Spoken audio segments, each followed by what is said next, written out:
بسم الله والصلاة والسلام على رسول الله. ازيكم حبايب قلبي؟ عاملين ايه؟ معانا النهارده كبسة.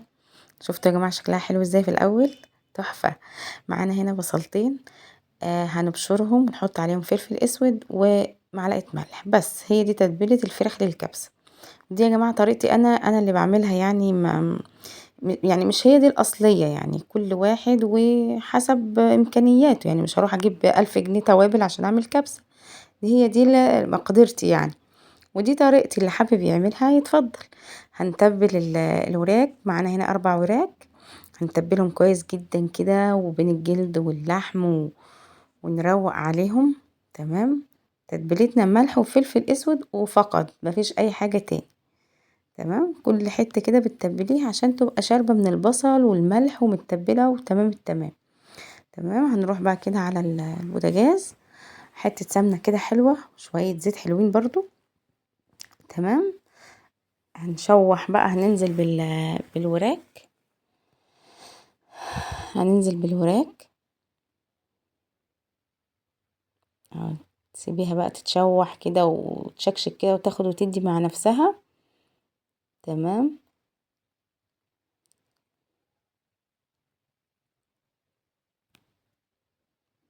تحطي لها بقى قرن فلفل، كل بقى ايه الحاجات اللي انت عايزه تحطيها في الوقت ده. ماشي. انا حطيت فلفل، بحط بصل وحبهان وطماطمايتين 3 كده متقطعين. معانا هنا قرفة خشب، اللي هو اللومي ده، الليمون يعني المجفف. ماشي. وتحطي بقى فصوص توم زي ما هي، ما بقطعهاش، زي ما هي.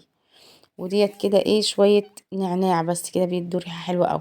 ومعلقة كركم، معلقة كركم صغيرة، معلقة فلفل اسود صغيرة، وسنة جنزبيل، حاجة بسيطة خالص، جنزبيل. تمام. وهنا برضو فلفل اسود، اللهم ذكرني، نص معلقة من الثوم البودر والبصل البودر. هنا بقى دي بقيت التتبيلة بتاعت البصل، على الملح على الفلفل، وحطيت بصل تاني وطماطميتين. تنزلي ده كله كده وتشوحي ده كله كده، بتبقى طعمها فظيع يا جماعة والله. مش عشان انا عايزة اعمل كبسة للولاد اغرم قد كده يعني، واجيب توابل بقى لا والله، بالموجود عندك اشتغلي بيه. بس هتنزلي بالمية السخنة، وتسيبيها بقى كده تغلي مع نفسها وتستوي. انا بسيبها تستوي. وبعد كده اطلعها في الصينية. بص بقى، هي هتديها هنا كده ايه، تسيبيها مع نفسها خالص لحد ما تستوي وتبقى معاكي يعني ايه، تمام التمام. بصوا هنا خلاص، يعتبر خلاص استوت اصلا، بس برضو سبتها. بصوا يا جماعة، الرز البسمتي بقى عشان تغسليه، يعني يا دوبك طلعتي الفراخ تغسليه وبعد كده تحطيه على طول في الشوربة دي. ما ينفعش تبقي غسلاه من البداية وتحطيه، هيتكسر عامل زي البسكوت، هيتكسر منك. انا في الوقت ده كده هشيل الفراخ ديت وبعد كده هروح جايه غسلاه.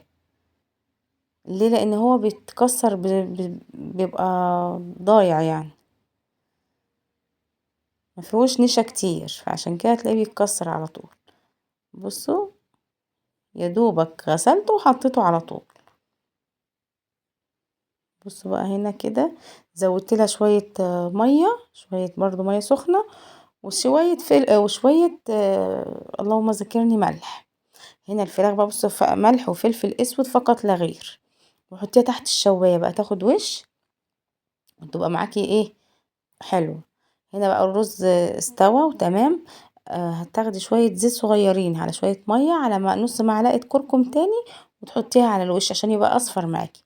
بصوا بقى هنا، اللهم بارك. عندي الصينية الكبيرة دهيت، حطيت عليها من فوق الفراخ، واللهم بارك، كانت زي العسل. جربوها يا جماعة بالطريقة دي، ان شاء الله بإذن الله تعجبكم. السلام عليكم ورحمة الله وبركاته.